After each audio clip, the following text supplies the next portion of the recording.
আজকে দেখা যাক তারপর আস্তে আস্তে না।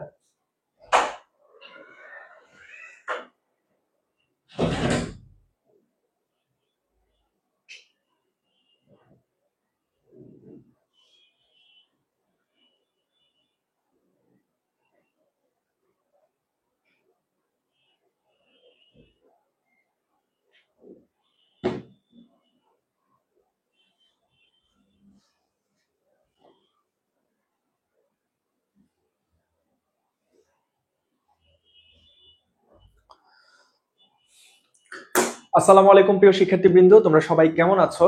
পৌরনীতি ও সুশাসন প্রথম পত্রের তৃতীয় অধ্যায়টি নিয়ে আজকে আমরা আলোচনা করব।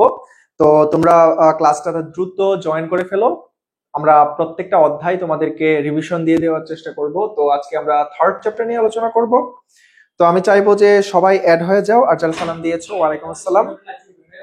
আর আলহামদুলিল্লাহ আমি ভালো আছি। তোমাদের কি খবর? তোমাদের পরিণতি সুশাসন অনেকগুলো ক্লাস আমি পূর্বেও নিয়েছি, তোমাদের প্রস্তুতি কেমন তোমরা একটু জানাতে পারো। আমরা তো আজকে জাস্ট একটু রিভিশন দিব আর তোমাদের সাথে আলোচনা করব যে কিভাবে আসলে তোমরা আরো বেশি পরিমাণে মার্কস ক্যারি করতে পারো। সাথে সাথে আজকে কিন্তু আমরা কিছু সৃজনশীল প্রশ্ন দেখার চেষ্টা করব, ঠিক আছে? তো আমি যে টপিকগুলো পড়াবো, টপিকগুলো দেখাবো, যে টপিকগুলো থেকে এইভাবে তোমাকে পড়তে হবে, তখন তুমি সৃজনশীল যখন দেখাবো তখন তো কিন্তু তুমি রিলেট করতে পারবা। সো আগে যখন আমি টপিক পড়াবো এটা মনোযোগ দিয়ে টপিকগুলো দেখবা, পরে কিন্তু তুমি চাইলে যখন সৃজনশীল পড়াবো তখন সেই টপিকগুলো সৃজনশীল প্রশ্নের সাথে রিলেট করতে পারবা। তো লাইভটা যাদের পৌরনীতি সুশাসন আছে তাদেরকে লাইভে মেনশন করতে পারো। আর তোমাদের যাদের ফ্রেন্ডদের যাদের পরিণতি সুশাসন বিষয়টি আছে এইচএসসি তে, তাদের কাছে লাইভটি চাইলে শেয়ারও করতে পারো, ঠিক আছে? তো আমরা কিছুক্ষণের মধ্যেই ক্লাস শুরু করব। হ্যাঁ, তোমরা একটু ফার্স্টে একটু শেয়ার টেয়ার করে দাও, তারপর হচ্ছে আমরা ক্লাসটা শুরু করে দিব। তো তৃতীয় অধ্যায় আর পঞ্চম অধ্যায় দুইটাই গুরুত্বপূর্ণ অধ্যায়, বাট আমরা প্রথমে থার্ড চ্যাপ্টার নিয়ে আলোচনা করব, যেটা মেইনলি হচ্ছে আলোচনা করবে মূল্যবোধ নিয়ে, আইন নিয়ে, স্বাধীনতা ও সাম্য নিয়ে, ঠিক আছে? মূল্যবোধ কি জিনিস, আইন কি জিনিস, স্বাধীনতা কি জিনিস, সাম্য কি জিনিস, চারটার টপিক তোমাকে পড়তে হবে। একটা জিনিস খেয়াল করো, আমি একটা সিক্রেট তোমাদের সাথে শেয়ার করি। দেখো এখানে টোটাল কয়টা কনসেপ্ট আছে একটু দেখো। হ্যাঁ, কনসেপ্ট গুলো একটু তোমরা দেখো। কয়টা কনসেপ্ট এখানে আছে? একটা মূল্যবোধ, একটা আইন, একটা স্বাধীনতা আর একটা সাম্য। এখন এই মূল্যবোধ কি বা আইন কি, তারপরে হচ্ছে তোমার স্বাধীনতা কি, সাম্য কি, এই প্রত্যেকটাই হচ্ছে ক নম্বরের প্রশ্ন। তাহলে ক নম্বরের জন্য কি করবা? প্রত্যেকটা কনসেপ্টের সংজ্ঞা শিখবা, ঠিক আছে? দেখো এখানে চারটা কনসেপ্ট নিয়ে আলোচনা করা আছে। উদ্দীপকে তোমার এই চারটা কনসেপ্টের কোন একটা কনসেপ্ট দিয়ে রাখবে, তখন বলবে উদ্দীপকে কোন কনসেপ্ট বা কোন ধারণাটার কথা বলা হচ্ছে বিশ্লেষণ করো, বা কোন ধারণাটার কথা বলা আছে সেটা তুমি খুঁজে বের করো, ঠিক আছে? সো আগে আমরা আসলে এই আলাদা আলাদা যে এই ওয়ার্ড গুলো আছে, প্রত্যেকটা ওয়ার্ডের কিন্তু মাহাত্ম আছে এখানে, এই জন্যই চারটা জিনিস দিচ্ছে তোমাকে, চারটা টপিক এখানে শেখানো হবে, তো ঠিক আছে? তো এই প্রত্যেকটা জিনিসের এখানে মূল্যবোধ কি, মূল্যবোধ কোত্থেকে আসছে, আইনের উৎস কি, আইন কোত্থেকে আসছে। তো প্রত্যেকটা ক নম্বরের জন্য এই যে ক নম্বরের প্রশ্ন মানে জ্ঞানমূলক প্রশ্নের জন্য প্রথমে কিন্তু এই কনসেপ্ট গুলোর সংজ্ঞা শিখতে হয় আমাদের, ঠিক আছে? তো এই সংজ্ঞাগুলো আমরা আগে দেখবো, যেগুলা কোনটার সংজ্ঞা কি। তো দেখো প্রথমেই কনসেপ্ট আসে কি মূল্যবোধের। এই মূল্যবোধ জিনিসটা কি, চলো এটা আমরা একটু জানি। মূল্যবোধ বলতে আসলে কি বোঝায় বা মূল্যবোধ কাকে বলে? দেখো, যে চিন্তা ভাবনা, লক্ষ্য, উদ্দেশ্য ও সংকল্প মানুষের কিওয়ার্ড গুলা পড়বা, সামগ্রিক আচার ব্যবহার ও কর্মকাণ্ডকে নিয়ন্ত্রণ ও পরিচালিত করে, তাকে আমরা সাধারণত মূল্যবোধ বলে থাকি। আমি আগেও যখন তোমাদের পরিণতি ক্লাস নিয়েছি আমি বলেছি, সংজ্ঞা যখন তুমি শিখতে যাবা, সংজ্ঞা যখন তুমি পড়তে যাবা, কিওয়ার্ড গুলা পড়বা ভাই। এই মূল্যবোধের সংজ্ঞা আসছে, তাহলে কিওয়ার্ড, তাহলে কিছু চিন্তা ভাবনা আছে, লক্ষ্য, উদ্দেশ্য বা সংকল্প। তাহলে কিছু চিন্তা ভাবনা, লক্ষ্য, উদ্দেশ্য বা সংকল্প, কিছু চিন্তা ভাবনা, লক্ষ্য, উদ্দেশ্য, সংকল্প, এগুলা কি করে? এগুলো হচ্ছে মানুষের সামগ্রিক আচার আচরণকে এবং কর্মকাণ্ডকে কি করে? মানুষের আচার আচরণ ও কর্মকাণ্ডকে নিয়ন্ত্রণ ও পরিচালনা করে। তাহলে যে চিন্তা ভাবনা, যে সংকল্প বা হচ্ছে যে উদ্দেশ্য বা যে লক্ষ্য মানুষের আচার আচরণ ও কর্মকাণ্ডকে কি করে, নিয়ন্ত্রণ করে এবং পরিচালিত করে। ঠিক আছে, নিয়ন্ত্রণ করে আর পরিচালিত করে, সেটাকে আমরা মূল্যবোধ বলি। তাহলে মূল্যবোধের কনসেপ্টটা ক্লিয়ার? একটু বলো মূল্যবোধের কনসেপ্টটা তুমি ক্লিয়ার, বুঝতে পেরেছো?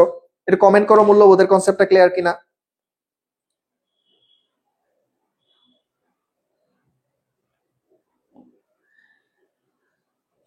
এমসিকিউ তোমাদের আপলোড করা আছে, আমি যখন এই কনসেপ্ট পড়ায় সারবো, এমসিকিউ গুরুত্বপূর্ণ এমসিকিউ গুলার পিডিএফ আছে, এটা তোমরা পেয়ে যাওয়া, সমস্যা নেই। হ্যাঁ, এমসিকিউ এখানেই যে পড়াইতে হবে ব্যাপারটা এমন না, আগে কনসেপ্ট তোমাকে ক্লিয়ারলি বুঝতে হবে।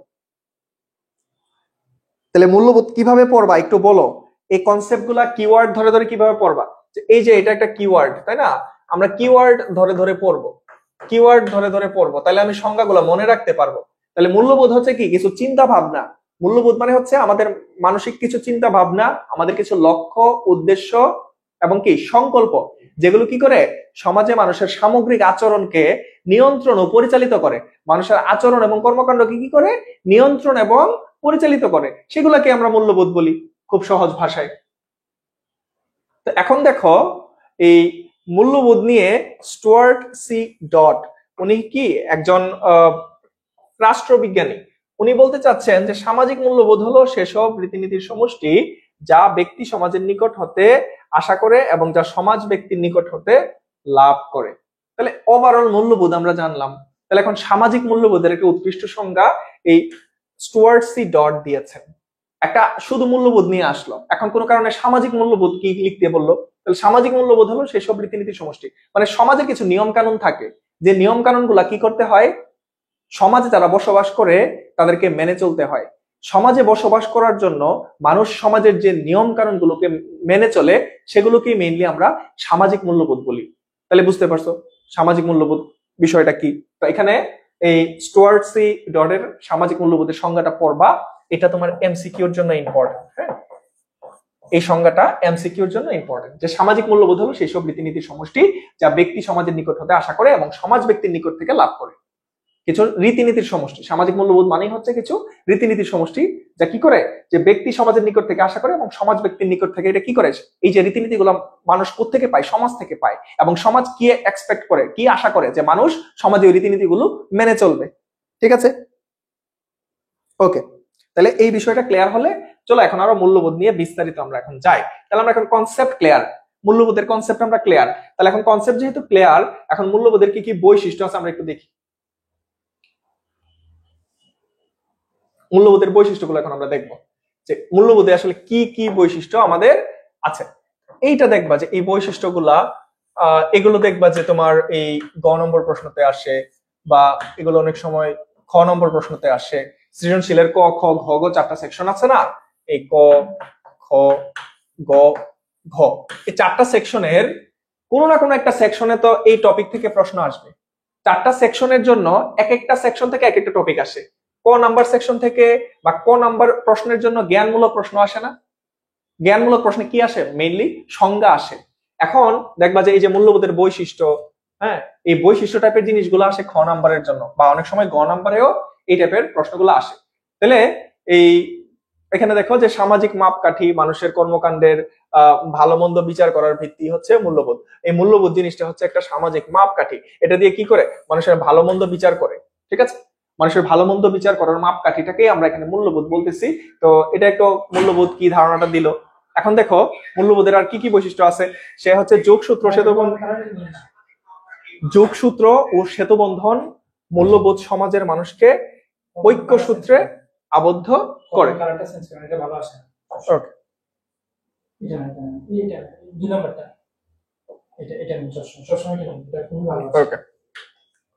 আচ্ছা, তাহলে কি বলতেছিলাম, মূল্যবোধের বৈশিষ্ট্য। তাহলে একটা বৈশিষ্ট্য কি, আচ্ছা মূল্যবোধের একটা বৈশিষ্ট্য কি, মূল্যবোধ হচ্ছে মাপকাঠি। কিসের মাপকাঠি? মানুষের কর্মকাণ্ডের ভালো মন্দ বিচার করার মাপকাঠি। তাহলে মূল্যবোধ মানুষের কর্মকাণ্ডের ভালো মন্দ বিচার করার মাপকাঠি। ওকে, আমরা পরিণতি তৃতীয় অধ্যায়টা পড়াচ্ছি, ঠিক আছে?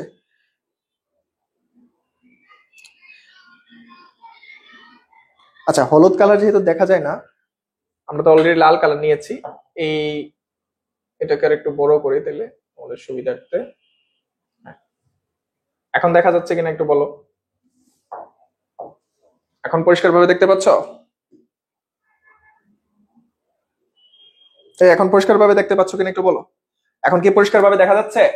তাহলে মূল্যবোধের বৈশিষ্ট্য আমি বলছিলাম এটা হচ্ছে আমাদের খ নাম্বার প্রশ্নের জন্য আসতে পারে, সৃজনশীলের বা গ নাম্বারের জন্য এটা আসতে পারে। তো মূল্যবোধের কি কি বৈশিষ্ট্য আছে এখানে বলছে, সামাজিক মাপকাঠি, মানুষের কর্মকাণ্ডের ভালো মন্দ বিচার করার ভিত্তি হচ্ছে মূল্যবোধ। তাহলে মূল্যবোধ হচ্ছে একটা ধরনের সামাজিক মাপকাঠি, এটা মানুষের কর্মকাণ্ডের ভালো মন্দ বিচার করে। মূল্যবোধ হচ্ছে এক ধরনের সামাজিক সমাজের মাপকাঠি, একটা মাপকাঠি যেটা দিয়ে কি করে, ওই মাপকাঠি দিয়ে মানুষের ভালো মন্দকে কি করে বিচার করে। এই গেল তোমার একটা। তারপরে এখন দেখো, যোগসূত্র সেতু বন্ধন, মূল্যবোধ সমাজের মানুষকে ঐক্যবদ্ধ করে। তাহলে এটা আমার দরকার নাই। মূল্যবোধ কি করে, সমাজের মানুষকে ঐক্যবদ্ধ করে। মূল্যবোধ সমাজের মানুষকে ঐক্যবদ্ধ করে। আমি ছোট ছোট কনসেপ্ট মনে রাখবো, যেন বৈশিষ্ট্য আসলে আমি লিখতে পারি। সমাজের মানুষকে কি করে ঐক্যবদ্ধ করে, নৈতিক প্রাধান্য, মূল্যবোধ।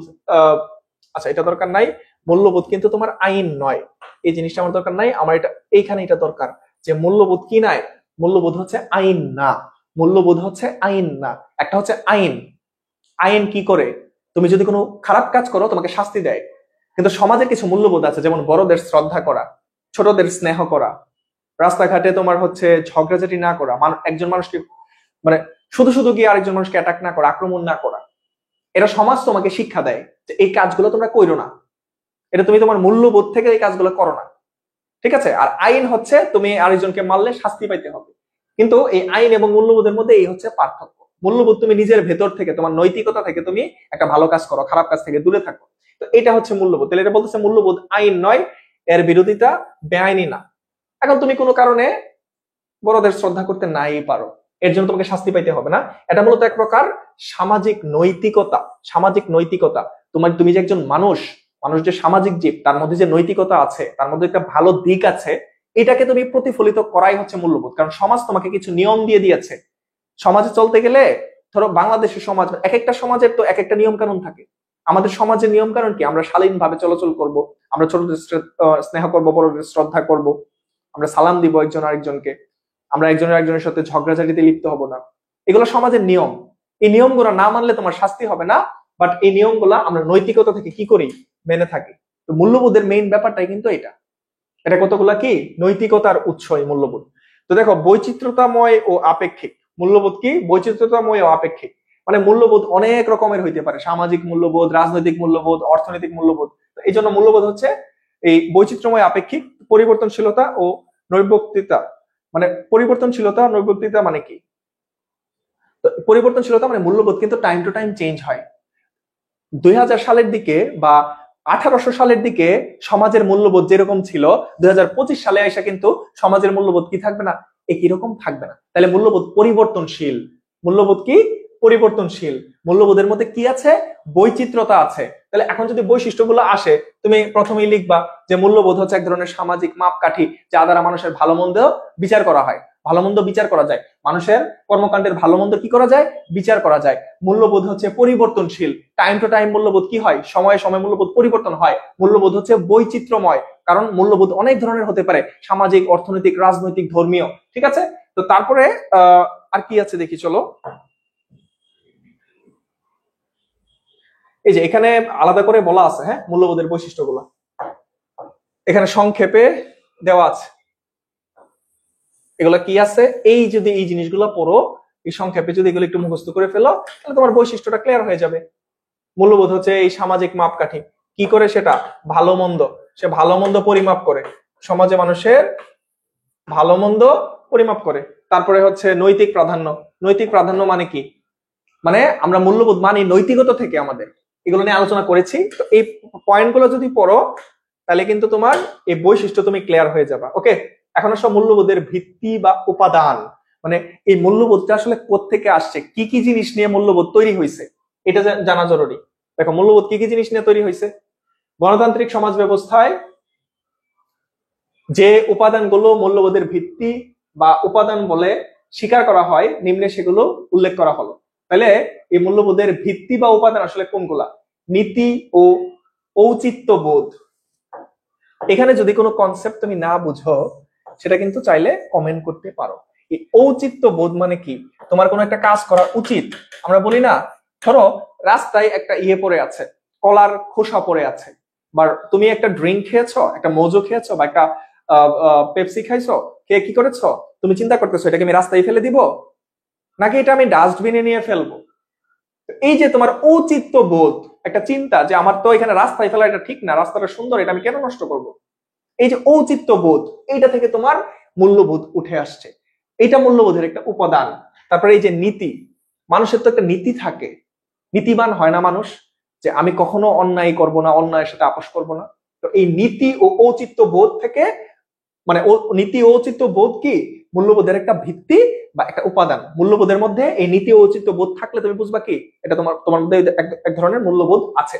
এখন দেখো, সামাজিক ন্যায় বিচার, সমাজে তুমি ন্যায় বিচার যখন পরিচালনা করবা, হ্যাঁ, সমাজে যখন তুমি কি অন্যায় করবা না, কোনো মানুষের সাথে অন্যায় তুমি করবা না, সবসময় ন্যায়ের পথে থাকবা, ন্যায় বিচার প্রতিষ্ঠা করবা, তখনও কিন্তু এটা মূল্যবোধের একটা কি হিসেবে কাজ করবে, উপাদান হিসেবে কাজ করবে। একইভাবে শৃঙ্খলাবোধ, সুশৃঙ্খল ভাবে সমাজে বসবাস করা।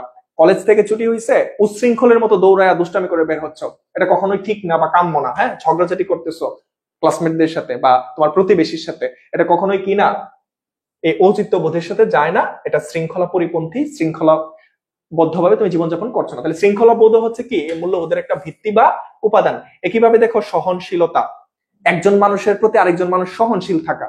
লোকাল বাসে উঠছো, আরেকজন তোমার উপর দিয়ে পাশ কাটায় যাচ্ছে, তোমার কেন একটু ধাক্কা লাগছে, তুমি কি করলা, তার সাথে রাগারাগি শুরু করে দিলা, হ্যাঁ আপনি আমাকে ধাক্কা দিচ্ছেন কেন।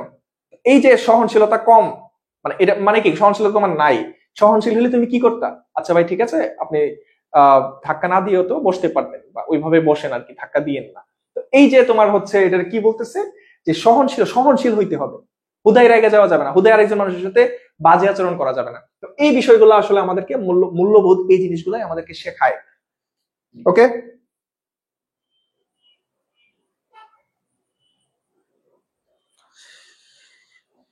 আচ্ছা, তোমরা তো আসলে দেখতেছি যে আহ, আমি তো কিন্তু কনসেপ্ট গুলা ক্লিয়ার করার চেষ্টা করতেছি, তোমরা কিন্তু অন্য আলোচনা করতেছো। ক্লাসটা একটু মনোযোগ দিয়ে বোঝার চেষ্টা করো, তাহলে সহজে বুঝবা। সহমর্মিতা, এখন এই সহমর্মিতা জিনিসটা কি? সহমর্মিতা জিনিসটা আসলে কি? কি হয় যখন আমাদের পরিবারের কোন একজন সদস্য মারা যায়, বা তুমি যে সমাজে বসবাস করো, বা যেই এলাকায় বা যে পাড়ায় বসবাস করো, কোন একজন মানুষ মারা গেলে কি হয়, তার বাড়িতে গিয়ে তাকে তুমি সহমর্মিতা দেখাও, তাই না? তাকে সিম্প্যাথি দেখাও, তাকে এমপ্যাথি দেখাও। এই যে একজন মানুষের কোনো ক্ষতি হলে বা বিপদে পড়লে তাকে যে আমরা সহানুভূতি দেখাই, এটাও কিন্তু মূল্যবোধের একটা ভিত্তি বা উপাদান। সো আর কি কি আছে দেখো তো। আচ্ছা, এটা তো অলরেডি আলোচনা করা হয়েছে। এখন আসো এই মূল্যবোধের শ্রেণী বিভাগ। তাহলে মূল্যবোধের ভিত্তিগুলো বুঝতে পেরেছো? আমরা কি কি পড়লাম? প্রথমে আমরা কনসেপ্ট ক্লিয়ার হইলাম যে মূল্যবোধ জিনিসটা কি। তারপরে আমরা পড়েছি যে মূল্যবোধের বৈশিষ্ট্যগুলা কি কি।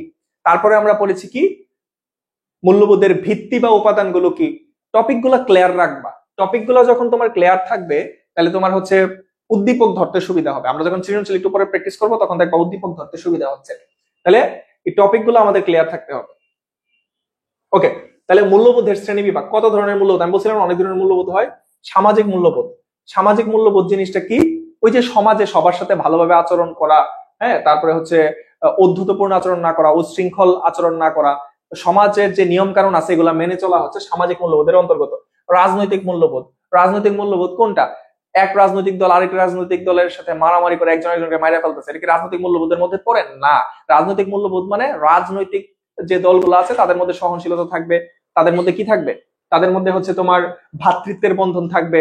একদল কোনো কারণে, ধরো দুইটা দল থাকে না, প্রধান দুইটা দল থাকে, একটা বিরোধী দল, একটা সরকার দল যে সরকার গঠন করে। এখন আমাদের দেশে কি হয়, যে দল সরকার গঠন করে আর যে দল পরাজিত হয়, কাদা ছোড়াছড়ি হয়, তাই না? একজন একজনকে দোষারোপ করতে থাকে। তো এই কাজগুলো আসলে সামাজিক মূল্যবোধের মধ্যে পড়ে না। সামাজিক মূল্যবোধ মানে যে দল নির্বাচিত হয়েছে এবং যে দল পরাজিত হয়েছে, এদের দুইজনের মধ্যে কি থাকবে, ভালো সৌহার্দ্যপূর্ণ সম্বন্ধ থাকবে, তারা সমালোচনা করবে এবং সেটা পজিটিভ সমালোচনা বা ইতিবাচক সমালোচনা হইতে হবে। ঠিক আছে? তারপরে দেখো গণতান্ত্রিক মূল্যবোধ। গণতান্ত্রিক মূল্যবোধ মানে কি? গণতান্ত্রিক মূল্যবোধ একটা সরকারের থাকতে হবে। সরকার কি করতে হবে, ফেয়ার ইলেকশনের আয়োজন করতে হবে, এবং তোমারও এই গণতান্ত্রিক মূল্যবোধ আছে, একটা নাগরিকেরও গণতান্ত্রিক মূল্যবোধ আছে। সেটা কি রকম? তুমি একজন যোগ্য প্রার্থীকে ভোট দিবা, তুমি টাকার বিনিময়ে কাউকে ভোট দিয়ে নির্বাচিত করবা না। একটা অযোগ্য প্রার্থীকে তুমি কখনোই মানে কি করবা না, নির্বাচিত করবা না। তো এটা কিন্তু তোমার রাজনৈতিক এবং গণতান্ত্রিক মূল্যবোধের মধ্যে এই ধারণাগুলো পড়ে। ধর্মীয় মূল্যবোধ মানে কি? যারা মুসলমান আছো, তারা 5 ওয়াক্ত নামাজ পড়া, ধর্মীয় মূল্যবোধ। যারা হিন্দু আছো, হিন্দুদের যে ওরশিপ বা পূজা আছে সেটার তার করা। বৌদ্ধ খ্রিস্টান তাদের কি করা, সৃষ্টিকর্তার আনুগত্য স্বীকার করা এবং প্রার্থনা করা, ওইগুলো ধর্মীয় মূল্যবোধের মধ্যে পড়ে। একইভাবে সাংস্কৃতিক মূল্যবোধ, এই যে এক সংস্কৃতির মানুষকে নিয়ে আরেক সংস্কৃতির মানুষ কি করে, হ্যাঁ, যে আরে তুই তোর বাড়ি হচ্ছে ওই জায়গায়, তোদের তো হচ্ছে আচরণ ঠিক নাই, হ্যাঁ, তোরা তো হচ্ছে শুধু মারামারি করিস। তো এই বিষয়গুলো আসলে কি করে সাংস্কৃতিক মূল্যবোধের মধ্যে পড়ে না। তারপরে ধরো আমাদের চাকমা, মারমা, আরো অনেক ধরনের কি আছে, আদিবাসী রয়েছে না, তাদের সংস্কৃতিকে আমরা যখন কি করি, আহ অনেক বেশি হাসি তামাশা করি, হাসি ঠাট্টা করি না অনেক সময়, তো এইগুলা কিন্তু সাংস্কৃতিক মূল্যবোধে পড়ে না। অন্য সংস্কৃতির প্রতি সহনশীল থাকা, অন্য সংস্কৃতিকে শ্রদ্ধা জানানো, এটা হচ্ছে সাংস্কৃতিক মূল্যবোধের অন্তর্গত। নৈতিক মূল্যবোধ বা মোরাল ভ্যালুস, নৈতিক মূল্যবোধ কি, নৈতিকতা কি, যে কোনো ধরনের খারাপ কাজ তুমি সংগঠিত হইতে দেখতেছো সেটাকে নিষেধ করা, যে কোনো ধরনের খারাপ কাজ থেকে নিজেকে বিরত রাখা, নিজের মধ্যে নৈতিকতা ধারণ করা। নৈতিকতা মানে কি, যে কোনো ধরনের পাপাচার বা যে কোনো ধরনের খারাপ কাজ থেকে আরেকজনের কি করা, তোমার নিজেকে নিবৃত রাখা। এবং যে কোনো অন্যায় তুমি চোখের সামনে দেখতেছো, তোমার নৈতিক মূল্যবোধ থেকে তুমি কি করবা, সেটার সেটার প্রতিবাদ করবা, তাই না? তো এরকম ভাবে দেখো অর্থনৈতিক মূল্যবোধ আছে, আধ্যাত্মিক মূল্যবোধ রয়েছে এবং আধুনিক মূল্যবোধ রয়েছে। তো তার মানে আমরা দেখতে পাচ্ছি যে মূল্যবোধের অনেক ধরনের মূল্যবোধ হইতে পারে, তাই না? এক একটা সেক্টরের মূল্যবোধ এক এক রকম, ধর্মীয় মূল্যবোধ একরকম, রাজনৈতিক মূল্যবোধ আরেক রকম। এখন আসলে দেখি ভাই কোর্সের কথা বলে দিই একটু পাশাপাশি আর ওই করেন আরেকটা পিডিএফ দিছি ভাই, ওদের রুমে যান, ওদের চিকিৎসা আছে। আচ্ছা আপনি আপনার সমস্যা। আচ্ছা, তাইলে এখানে যেহেতু এই স্লাইডটা চলেই আসছে, তোমরা তো কিছুদিন পরে এইচএসসি পরীক্ষা শেষ হয়ে যাচ্ছে। এইচএসসির পরে অবশ্যই তোমাদের অ্যাডমিশনের জন্য কোচিং করতে হবে। তো তোমরা কিন্তু আমাদের এই অনলাইন ব্যাচে কোচিং এ ভর্তি হয়ে যেতে পারো। এখানে বিভাগ পরিবর্তনের ক্লাস তুমি করতে পারবা। আর যারা মানবিক আছো তাদের জন্য তো স্পেশালি হচ্ছে এই কোর্সটা ডিজাইন করা, মানবিক এবং সি ইউনিট। তোমাদের এখানে অনেকগুলা লেকচার বুক তোমরা পাচ্ছ, লেকচার শিট পাচ্ছ, তোমরা হচ্ছে এখানে ডেইলি প্ল্যানার পাচ্ছ এবং এখানে তোমাদের এক্সপার্ট টিচার্স প্যানেল রয়েছে। তোমরা কিন্তু চাইলে এখন থেকেই ভর্তি হয়ে যেতে পারো, কারণ এখন অফার চলছে, ছাড় চলছে। এই যে 6,000 টাকার কোর্স মাত্র 3,000 টাকায় কিন্তু তোমরা কি করতে পারতেছো, এনরোল করতে পারতেছো। তো যারা এইচএসসি পরীক্ষার্থী আছো, সামনে ইউনিভার্সিটি অ্যাডমিশনের জন্য প্রস্তুতি ঝালাই নিতে চাও, তারা কিন্তু এখনই কি করতে পারো, অ্যাডমিশনের কোর্স ভর্তি হয়ে থাকতে পারো আর কি। ওকে, তাহলে আমরা কি পড়তেছিলাম একটু দেখি। এখন আসলে যে এই মূল্যবোধ এবং সুশাসনের সাথে সম্পর্ক কি, এখন তোমরা আমাকে বলতে পারবা যে মূল্যবোধ এবং সুশাসনের সাথে কি সম্পর্ক আছে আদৌ? মূল্যবোধের সাথে সুশাসনের সম্পর্ক কি আছে, কি মনে হয় তোমাদের?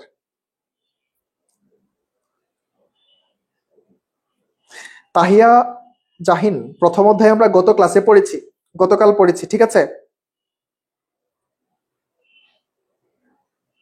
হ্যাঁ, তোমাদের টার্গেট ডিইউ মানে যাদের টার্গেট স্পেশালি ঢাকা ইউনিভার্সিটি, তোমরা চাইলে কোর্সটাতে দ্রুত এনরোল করতে পারো। তো এখন এই যে মূল্যবোধ এবং সুশাসনের মধ্যে আসলে সম্পর্কটা কি, দেখো আমি কিন্তু একটু আগে তোমাদের সাথে আলোচনা করেছি। মূল্যবোধ মানে কি, সমাজের যে নিয়ম কানুন আছে এটা মেনে চলা। রাজনৈতিক মূল্যবোধ মানে কি, এক রাজনৈতিক দল আরেক রাজনৈতিক দলের সাথে কি না করা, রেষারেষি না করা, দুই দলের মধ্যে কি কোনো ধরনের কাদা ছোড়াছুড়ি না থাকা, সবাই সৌহার্দ্যপূর্ণ সহনশীল হয়ে আচরণ করা। একইভাবে ধর্মীয় মূল্যবোধ আছে, একইভাবে তোমার নৈতিক মূল্যবোধ আছে। তো এই মূল্যবোধ গুলা যদি মানুষের ভেতরে থাকে, একটা দেশের সরকারি কর্মচারীদের ভেতরে যদি এই মূল্যবোধ গুলো থাকে, তাহলে তারা কি করবে, ঘুষ না নিয়ে মানুষকে সেবা দিবে। কিন্তু এখন ব্যাপারটা হয়েছে কি, এই সরকারি কর্মচারীরা কি করে, তাদের ভেতরে আসলে অনেকের ভেতরে এই মূল্যবোধ গুলা নাই। আমরা অনেক সেবামূলক খাতে দেখতে পাই কি মানুষের মধ্যে মূল্যবোধ নাই, যার ফলে আমাদের দেশে দেখো সুশাসন নাই। তো এই যে সুশাসন, মূল্যবোধ এবং সুশাসন একে অপরের সাথে ওতপ্রোতভাবে জড়িত। ওতপ্রোতভাবে কেন জড়িত? মানুষের মধ্যে যদি মূল্যবোধ থাকতো তাহলে মানুষ দেশটাকে সুন্দর করে চালাইতো, মানুষও একটা সুষ্ঠু নাগরিক, সভ্য নাগরিক হিসেবে দেশে বসবাস করত। ওই রাষ্ট্রের সরকারও সুন্দরভাবে দেশ পরিচালনা করত। সরকারি কর্মকর্তা কর্মচারীরা মানুষকে বিনামূল্যে সেবা দিত। সরকারি যে সেবাগুলো রয়েছে, ঘুষের লেনদেন হইতো না। তখন কি হইতো, দেশে সুশাসন প্রতিষ্ঠিত হইতো। তাইলে আমরা বুঝতে পারতেছি মূল্যবোধ এবং সুশাসনের মধ্যে কিন্তু একটা ঘনিষ্ঠ একটা সম্পর্ক রয়েছে। এখন দেখো এই সম্পর্কগুলা কিভাবে তৈরি হয়, যে এই সুশাসনের এই সাথে এই মূল্যবোধের যে গভীর সম্পর্ক, এটা আমি বললামই। এগুলো কি কি দেখো, যে সামাজিক ন্যায় বিচার ও শৃঙ্খলা বোধের উন্মেষ ঘটবে। একটা মানুষের মধ্যে যদি সামাজিক মূল্যবোধ থাকে, তখন সে সামাজিক ন্যায় বিচারে আগ্রহী হবে, ঠিক আছে? তখন সমাজে ন্যায় বিচার প্রতিষ্ঠিত হবে এবং মানুষের মধ্যে সামাজিক মূল্যবোধ থাকলে সে সমাজে উচ্ছৃঙ্খল আচার আচরণ করবে না। তার ফলে কি হবে, যে সামাজিক ন্যায় বিচার ও শৃঙ্খলাবোধের আবির্ভাব ঘটবে, যার ফলে এটা কিন্তু সুশাসন প্রতিষ্ঠায় ভূমিকা রাখবে। ঠিক আছে, এই যে এই কনসেপ্টটা, এটার সাথে কিন্তু সুশাসন প্রতিষ্ঠার ভূমিকা আছে। এখন মূল্যবোধ যদি একটা সমাজে বজায় থাকে, আইনের শাসন প্রতিষ্ঠিত হবে, সামাজিক ঐক্য ও শৃঙ্খলা প্রতিষ্ঠিত হবে, নৈতিক মূল্যবোধ জাগ্রত হবে, কর্তব্যবোধ জাগ্রত হবে, সরকার ও রাষ্ট্রের জনকল্যাণমুখীতা তৈরি হবে, জবাবদিহিতা ও দায়বদ্ধতা সৃষ্টি হবে। এটা কখন সৃষ্টি হবে? যখন মূল্যবোধ ও সুশাসন একসাথে ব্ল্যান্ড হয়ে কাজ করবে। যখন মানুষের মধ্যে মূল্যবোধ থাকবে তখন কি হবে, সুশাসন প্রতিষ্ঠিত হবে। আর সুশাসন প্রতিষ্ঠা করতে গেলে এই কাজগুলো থাকা আবশ্যক একটা দেশের জনগণ এবং অবশ্যই সরকারি বেসরকারি কর্মকর্তা কর্মচারীদের মধ্যে। আর কি আছে চলো আমরা দেখি। এই যে গণতান্ত্রিক মূল্যবোধ, এটা আমার একটু বোঝা জরুরি আছে। আলাদা করে গণতান্ত্রিক মূল্যবোধ আমি কেন পড়বো? দেখো, যে চিন্তা ভাবনা, লক্ষ্য, উদ্দেশ্য ও সংকল্প মানুষের আচার আচরণ ও কর্মকাণ্ডকে নিয়ন্ত্রিত ও পরিচালিত করে তাকে আমরা সাধারণত মূল্যবোধ বলে থাকি, আমরা পড়েছি। তো মূল্যবোধের বিভিন্ন দিক রয়েছে, যথা সামাজিক মূল্যবোধ, গণতান্ত্রিক মূল্যবোধ। একটি গণতান্ত্রিক রাষ্ট্রে, তো এখানে মেইনলি গণতান্ত্রিক মূল্যবোধের সংজ্ঞা আছে। দেখো, একটা গণতান্ত্রিক রাষ্ট্রে যে সকল লক্ষ্য, উদ্দেশ্য ও সংকল্প মানুষের সামগ্রিক আচার ব্যবহার ও দৈনন্দিন কর্মকাণ্ডকে নিয়ন্ত্রিত ও পরিচালিত করে তাকেই আমরা গণতান্ত্রিক মূল্যবোধ বলে থাকি। তাহলে গণতান্ত্রিক মূল্যবোধের সংজ্ঞাটাও সাধারণ মূল্যবোধের মতোই, যে একটি গণতান্ত্রিক রাষ্ট্রে যেসব লক্ষ্য, উদ্দেশ্য, সংকল্প মানুষের সামগ্রিক আচার ব্যবহার ও দৈনন্দিন কর্মকাণ্ডকে নিয়ন্ত্রণ করে তাকে আমরা গণতান্ত্রিক মূল্যবোধ বলে থাকি। এখন দেখো, গণতান্ত্রিক রাষ্ট্রে এসব মূল্যবোধ মানুষের ইচ্ছার একটি প্রধান মানদণ্ড। তো এখন এখানে আলোচনা করার বিষয় যেটা, যে কয়েকটা গণতান্ত্রিক মূল্যবোধ সম্পর্কে এখানে আলোচনা করাটা প্রাসঙ্গিক। এই গণতান্ত্রিক মূল্যবোধ গুলা কি কি, এটার ভিতরে কি কি সেকশন আছে দেখো। এই জিনিসগুলা হচ্ছে মেইনলি গণতান্ত্রিক মূল্যবোধ। দেখো, এগুলা হচ্ছে মেইনলি গণতান্ত্রিক মূল্যবোধ। এগুলা কি কি দেখো তো। তোমার মধ্যে সহনশীলতা থাকবে। ওই যে বললাম, একজন তোমার ধাক্কা দিছে আর এদিকে থাপ্পড় মেরে দিছো একটা, তাহলে কি হবে? এই সহনশীলতা হইলো? গণতান্ত্রিক মূল্যবোধ তোমার মধ্যে থাকলো না। আরেকজনের প্রতি সহনশীল থাকা, কেউ তোমাকে একটু তোমার প্রতি একটু অন্যায়, অন্যায় বলবো না, ধরো যেটা আমি বলছিলাম, এরকম বিভিন্ন ধরনের সিনারিও আমার তৈরি হয়। তুমি বাসে উঠেছো, কেউ তোমার সাথে ধাক্কা লাগছে, তুমি রাস্তায় হেঁটে যাচ্ছ, ভুলবশত তোমার উপরে কেউ পানি ছুঁড়ে মারছে বা পানি পড়ছে তোমার উপরে, উপর থেকে তুমি গালিগালাজ শুরু করে দিছো। এটা কিন্তু সহনশীলতা না। সহনশীল হইতে হবে, তোমার মধ্যে আত্মসংযম থাকতে হবে। আত্মসংযম মানে কি? তুমি চাইলেই একটা খারাপ কাজ করতে পারতেছো। ফর এক্সাম্পল, তুমি একটা সরকারের গুরুত্বপূর্ণ পদে অধিষ্ঠিত রয়েছে, তুমি চাইলে কি করতে পারতেছো? একটা অন্যায্য কাজ, অন্যায় করতে পারতেছো, কিন্তু তুমি নিজেকে কি করতেছো? ওই কাজ থেকে সরাই নিচ্ছ, নিজেকে সংযত করতেছো, নিজের মধ্যে আত্মসংযম নিয়ে আসছো। এটা হচ্ছে তোমার আত্মসংযম। চাইলেই খারাপ কাজ থেকে নিজেকে বিরত রাখা, জোর করে কষ্ট করে নিজেকে বিরত রাখা, এটা হচ্ছে আত্মসংযম। সহমর্মিতা, এগুলো নিয়ে অলরেডি আমি আলোচনা করেছি। সহমর্মিতা মানে কি? যখন কেউ বিপদে পড়ে, কোন আত্মীয় স্বজন মারা যায়, আমরা কি করি? তাদেরকে সহমর্মিতা দেখাই। এছাড়াও কি হয়, দেখা যায় যে সমাজে অনেক দরিদ্র পীড়িত মানুষ আছে, তাদের প্রতি সহমর্মিতা দেখে আমরা কি করি? তাদেরকে সাহায্য সহযোগিতা করি না? তো এই ওভারঅল সহমর্মিতার ধারণা, সমাজে শৃঙ্খলা বদ্ধভাবে বসবাস করা, একইভাবে তোমার আইনের শাসনের প্রতি কি থাকা, শ্রদ্ধাশীল থাকা, আইনের শাসন মেনে চলা। হ্যাঁ, এই আমাদের যে বিচার বিভাগ আছে, তারা যেন সমাজে কি করে? আইনের শাসন প্রতিষ্ঠা করে। এটাও একটা ফ্যাক্ট গণতান্ত্রিক মূল্যবোধের। তারপরে দেখো, নাগরিকের সচেতন ও কর্তব্যবোধ। তুমি একজন নাগরিক, একজন সচেতন নাগরিক হিসেবে তোমার কি করা উচিত? রাষ্ট্রের সম্পত্তি নষ্ট না করা, রাষ্ট্রের প্রতি অনুগত থাকা, এগুলা কিন্তু নাগরিক সচেতনতা ও কর্তব্য। একইভাবে রাজনৈতিক দলগুলোর পারস্পরিক শ্রদ্ধাবোধ, যেটা আমি আগেই বলেছি। আমাদের দেশে কি হয়, রাজনৈতিক দলগুলো একজন আরেকজনের সাথে কি করে? সবসময় একটা মারামারিতে লিপ্ত থাকে। কিন্তু আসলে কি দরকার? এই রাজনৈতিক দলগুলোর মধ্যে শ্রদ্ধাবোধ থাকা দরকার। এটা একটা গণতান্ত্রিক মূল্যবোধের উপাদান। একইভাবে দেখো, দায়িত্বশীলতা, জবাবদিহিতা, স্বচ্ছতা, এগুলো কার থাকবে? একটা রাষ্ট্রের আমলা বা কর্মচারীদের থাকবে। কর্মচারী আর হচ্ছে রাষ্ট্রের, এই জিনিসগুলো থাকতে হবে। হ্যাঁ, জবাবদিহিতা থাকতে হবে, দায়িত্বশীল হইতে হবে কর্মচারীদের, এবং একইভাবে তাদের কাজের স্বচ্ছতা থাকতে হবে, যেন অন্যায় বা অন্যায্য কোনো কাজ তারা না করে। এই গেল তোমার গণতান্ত্রিক মূল্যবোধ গুলো। এখন একটা রাষ্ট্রে বসবাস করতে গেলে এই গণতান্ত্রিক মূল্যবোধের গুরুত্ব অপরিসীম। যেমন তোমরা আনসার করো না, উদ্দীপকের গুরুত্ব অপরিসীম, এরকম গণতান্ত্রিক মূল্যবোধের গুরুত্ব অপরিসীম। এটা দেখবা সৃজনশীলে যে 4 নম্বরের জন্য একটা প্রশ্ন থাকে ঘ, ওই প্রশ্নটা আনসার করতে গেলে তোমার এই টাইপের কনসেপ্ট থেকে আনসার করতে হবে, কারণ ঘ নাম্বার প্রশ্নগুলা মেইনলি এই টপিক গুলা থেকেই করে। একটা জিনিস মনে রাখবা যে উদ্দীপকে যে প্রত্যয় বা যে প্রপঞ্চটির কথা বলা হয়েছে তার গুরুত্ব ব্যাখ্যা করো বা তার গুরুত্ব বিশ্লেষণ করো। তাহলে এই গ নাম্বারে তুমি এটা খুঁজে বের করলা উদ্দীপকে কার কথা বলা হয়েছে, মূল্যবোধের কথা বলা হচ্ছে, গণতান্ত্রিক মূল্যবোধের কথা বলা হচ্ছে। তখন তুমি কি করবা, ঘতে আইসা এই গণতান্ত্রিক মূল্যবোধের এই যে এই কনসেপ্ট গুলা কেন এটা গুরুত্বপূর্ণ এই পয়েন্ট গুলা বিস্তারিত লিখবা।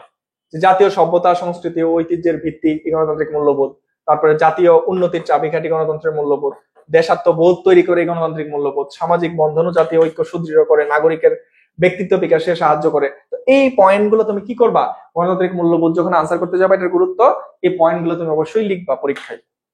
পয়েন্ট গুলো তোমার যে কয়টা পয়েন্ট তুমি সহজে মুখস্থ করতে পারো, মনে রাখতে পারো, এই পয়েন্ট গুলো জাস্ট মুখস্থ করবা।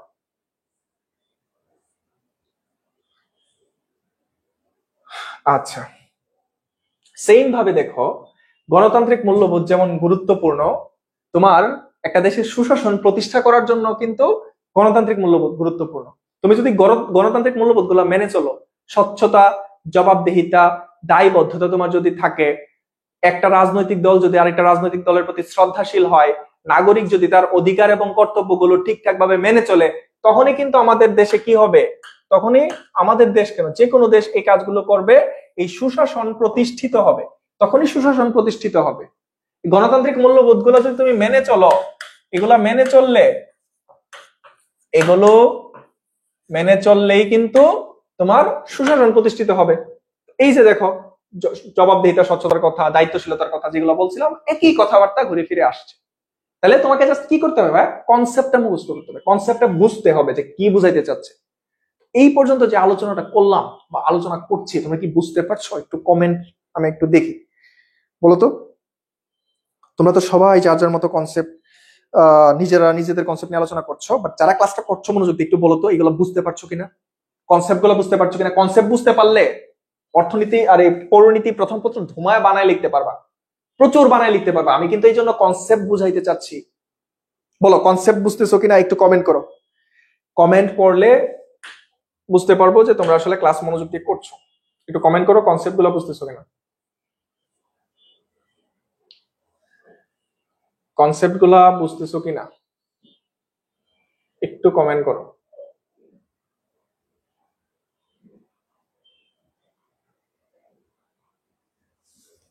তোমাদের কমেন্ট গুলো আমি একটু পড়ি, কনসেপ্ট বুঝতেছো কিনা। ওকে ওকে, থ্যাংক ইউ ভেরি মাচ। হ্যাঁ, তোমরা কনসেপ্ট গুলো বুঝতেছো, যাক। আচ্ছা, নিঝুম রাত, এত স্লো পড়াইলে আমরা তো শেষ করতে পারবো না ভাইয়া। আচ্ছা, thank you very much, thank you very much. তোমাদের রেসপন্সের জন্য তোমাদের অসংখ্য ধন্যবাদ। তোমরা কনসেপ্ট বুঝতেছো, এটাই আসলে দরকার। পড়ানোর মেইন উদ্দেশ্যই কনসেপ্টটা বোঝা। এখন দেখো এই যে আইনের ধারণা ও সংজ্ঞা, তাহলে প্রথমে দেখবা যে আইন শব্দটা আসছে কোত্থেকে। ইংরেজি ল শব্দটা, মানে এই ইংরেজি ল থেকে বাংলা হচ্ছে আইন শব্দটা আসছে। তো সরি, এটা বাংলা না, এটা ফার্সি শব্দ আইন। তো আইন হচ্ছে কি, এই ফার্সি শব্দ, মনে রাখবা। তাহলে এটা এমসিকিউ এর জন্য ইম্পর্টেন্ট। যারা এমসিকিউ চিল্লাচ্ছ ভাইরা, এমসিকিউ এইসব টপ মানে ইয়া থেকেই আসবে, তো বইয়ের ভিতর থেকে তো এমসিকিউ আসবে। এমসিকিউ কি মঙ্গল গ্রহ থেকে আসবে? তো এগুলো যদি ভালো করে পড়ো, এমসিকিউ তো তুমি এমনিই পারবা ভাই। দেখো ফার্সি শব্দ আর ল এর ইংরেজি প্রতিশব্দ, মানে ফার্সি শব্দ আইনের ইংরেজি প্রতিশব্দ হচ্ছে ল। এই ল শব্দটা আসছে কই থেকে, দেখো এই টিউটনিক মূল শব্দ ল্যাগ থেকে আসছে। টিউটনিক মূল শব্দ ল্যাগ থেকে আসছে। হ্যাঁ, এই ল শব্দটা কোত্থেকে আসছে, এই ল্যাগ শব্দ থেকে আসছে। এই ল্যাগটা কি, একটা টিউটনিক শব্দ, ল্যাগ একটা টিউটনিক শব্দ।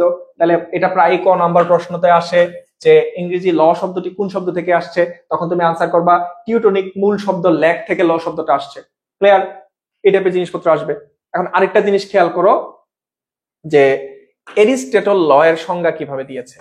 ল এর সংজ্ঞাটা, এরিস্টটলের এই সংজ্ঞাটা খুব গুরুত্বপূর্ণ। এটা প্রায় ক নম্বরে আসে, এটা প্রায় এমসিকিউ তে আসে, এটা তোমাকে একটু জানতে হবে। দেখো, যুক্তিসিদ্ধ ইচ্ছার অভিব্যক্তি হচ্ছে আইন। যুক্তিসিদ্ধ ইচ্ছার অভিব্যক্তি হচ্ছে আইন, উক্তিটি কার, এরকম আসে। এরিস্টটল, সক্রেটিস, প্লেটো বা মেকিয়াভেলি। তখন আনসার করবা কি? অবশ্যই এরিস্টটল আনসার করবা। তাহলে এরিস্টটল কি বলতে চাচ্ছে? যে যুক্তিসিদ্ধ ইচ্ছার অভিব্যক্তি হচ্ছে কি? আইন। তাহলে যুক্তিসিদ্ধ ইচ্ছার অভিব্যক্তি হচ্ছে আইন। এটা ডাইরেক্ট মুখস্থ করে ফেলো। এই প্রশ্নটা অনেক সময় ক নম্বরেও আসে, আবার এমসিকিউতেও আসে। এখন আসো এই আইনের সংজ্ঞা।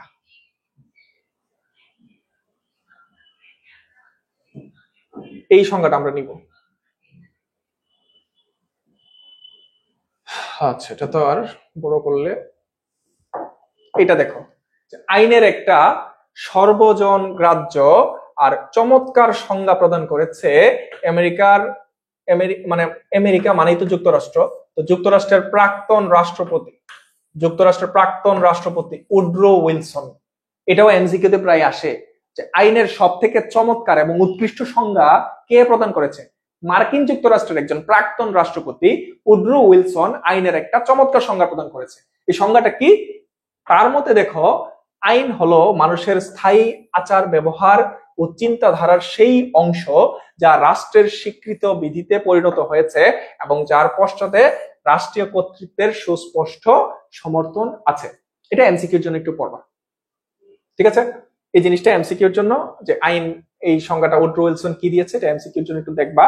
আর কোন নাম্বার প্রশ্নের জন্য একটু এটা তোমাদের দেখা উচিত।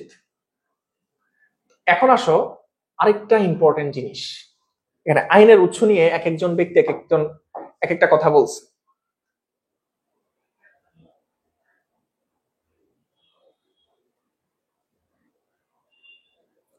আচ্ছা, এটা দেখা যাচ্ছে, এই স্ক্রিনটা দেখা যাচ্ছে কিনা বলো? এটা আর জুম করলে তোমরা আসলে আর দেখতে পাবো না, এর বেশি জুম করলে আর লেখা আসবে না। স্ক্রিন দেখতে পাচ্ছ কিনা, বোঝা যাচ্ছে কিনা বলো? জন অস্টিন একজন রাষ্ট্রবিজ্ঞানী, উনি আইনের উৎস একটি এবং তা হচ্ছে সার্বভৌম আদেশ, এটা বলতে চাইছে। তাহলে জন অস্টিনের মতে আইনের উৎস কয়টা? একটা। জন অস্টিন আইনের কয়টা উৎসের কথা বলছে? একটা। এবং এই উৎসটার নাম কি? উনি কি বলতে চাইছে? সার্বভৌমের আদেশ। এটা হচ্ছে জন অস্টিনের মত। উনি বলছে আইনের উৎস একটা, এই উৎসটা কি? সার্বভৌমের আদেশ। এখন দেখো অধ্যাপক হল্যান্ড কি বলতে চাইছে? উনি বলতে চাইছে আইনের উৎস হইছে 6টি বা 6টি। হল্যান্ডের মতে আইনের উৎস কয়টা? 6টা। এই হল্যান্ডের মতে আইনের উৎস কয়টা? 6টা। কি কি দেখো? প্রথা, ধর্ম, বিচারকের রায়, ন্যায় বিচার, বিজ্ঞানসম্মত আলোচনা এবং আইনসভা। এগুলো এমসিকিউর জন্য একটু ভালো করে দেখো, এগুলা থেকে কিন্তু এমসিকিউ আসে। হ্যাঁ, এগুলা দেখবো যে এমসিকিউর জন্য ইম্পর্টেন্ট।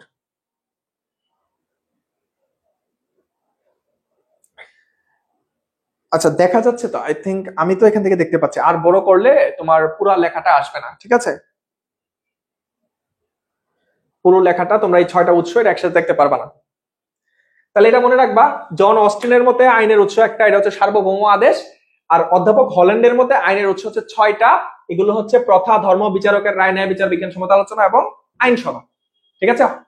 হল্যান্ডের মতে আইনের উৎস 6টা আর অস্টিনের মতে আইনের উৎস একটা। এগুলো থেকে কিন্তু প্রায় এমসিকিউ আসে, এটা একটু মনে রাখবা। এখন ওভারঅল দেখো, ওভারঅল আইনের উৎসগুলা কি কি হইতে পারে দেখো। এটা ক্লিয়ার হচ্ছে না কেন?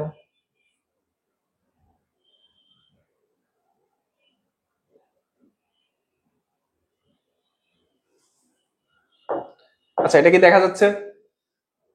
লেখা বুঝতে পারতেছো এটার?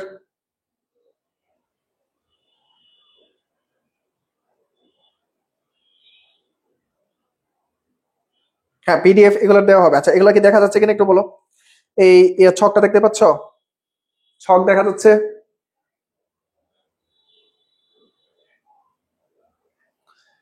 ছকটা দেখা যাচ্ছে কিনা একটু কমেন্ট করো। তাহলে আমরা দেখো, এই যে আইনের উৎস, মানে আইন কোত্থেকে আসছে। এখন যে আমরা এত আইন বলি, যে ধরো বাংলাদেশে আইন হচ্ছে কি, কাউকে খুন করলে মৃত্যুদণ্ড, তারপরে হচ্ছে ধরো কাউকে অপহরণ করলে এক ধরনের শাস্তি, আর তুমি যদি মাদক দ্রব্য বহন করো সেটার জন্য আলাদা করে শাস্তি। তো এই যে আইন, এত আইন, এগুলো আসছে কোত্থেকে? কোত্থেকে আইনগুলো আসে? দেখো, আইন আসে হচ্ছে প্রথা থেকে, বিচারালয়ের সিদ্ধান্ত, মানে বিচারকের সিদ্ধান্ত থেকে আইন আসে। আচ্ছা, বোঝা যাচ্ছে, থ্যাংক ইউ। তারপরে দেখো এই ধর্ম থেকে আইন আসে, আইন আসে হচ্ছে তোমার ন্যায় বোধ থেকে, বিজ্ঞানসম্মত আলোচনা থেকে আসতে পারে, আইন পরিষদ থেকে আসে। আইন পরিষদ কোনটা? এই যে সংসদ, তাই না, যেখানে আইন বানানো হয়, সংসদ থেকে আসে। প্রশাসনিক ঘোষণা থেকে আসে। সংবিধান আছে, যেটা হচ্ছে আইনের একটা গুরুত্বপূর্ণ উৎস। তো এই ছকটা একটু ভালো করে পড়তে হবে। ওকে, এই ছকটা পড়বা, পড়লে এই যে বহুপদী সমাপ্তি সূচক প্রশ্ন আসে না এরকম, যে নিচের কোনগুলা আইনের উৎস, অবশ্যই এখান থেকে একটা প্রশ্ন আসবেই। এই চ্যাপ্টার থেকে প্রশ্ন আসলে, এই চ্যাপ্টার থেকে যদি প্রশ্ন আসে, একটা প্রশ্ন আসবে যে এরকম, যে নিচের কোনটা আইনের উৎস। এই প্রশ্ন প্রায় আসে, নিচের কোনটা আইনের উৎস। তাহলে তোমার এগুলো জানতে হবে, ধর্ম, প্রথা, বিচারালয়ের রায়, তারপরে সংবিধান, আইন পরিষদ, প্রশাসনিক ঘোষণা, জনমত, বিজ্ঞানসম্মত আলোচনা, ন্যায়বোধ, এগুলা। ঠিক আছে, এই জিনিসগুলো যদি মনে রাখো তাহলে তুমি বুঝতে পারবা যে বহুপদী সমাপ্তি সূচকের আনসার গুলা কিরকম হবে। এই টাইপের সেকশন থেকে তোমার বহুপদী সমাপ্তি সূচক প্রশ্নগুলো মেইনলি এসে থাকে।